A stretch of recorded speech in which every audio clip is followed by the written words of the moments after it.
Abbiamo sentito un forte rumore come di una discussione, come dei mobili che cadevano e una volta affacciati fuori dalla porta della stanza e i medici correvano verso la fine di corridoio dicendo c'è un uomo con la pistola, state chiusi dentro in stanza. Sentivamo urla di uomini, poi di donne, poi ancora di uomini e alla fine abbiamo visto, c'era l'altoparlante della camera che ci avvertiva di rimanere chiusi insomma in camera, di non uscire per nessun motivo. E poi abbiamo sentito chiamate ai soccorsi, chiamate aiuto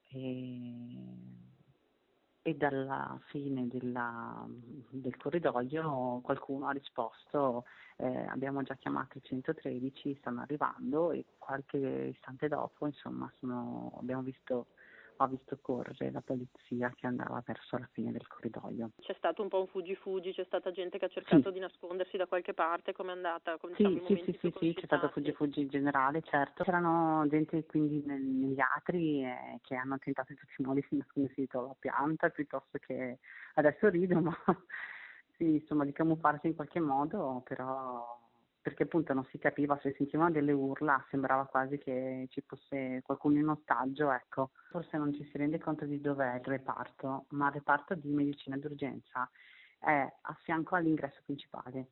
C'è una porta d'uscita che tra l'altro era molto vicina alla stanza, la spinta, e passate le scale si è direttamente all'ingresso. Quindi se adesso l'ipotesi più brutta, questa persona avesse avuto la possibilità di scappare, l'avrebbe potuto fare in un minuto, nemmeno in 30 secondi. Comunque è stata una giornata, diciamo, intensa. Se io ci penso, dico a casa un bambino piccolo, sono più al sicuro a casa che in ospedale.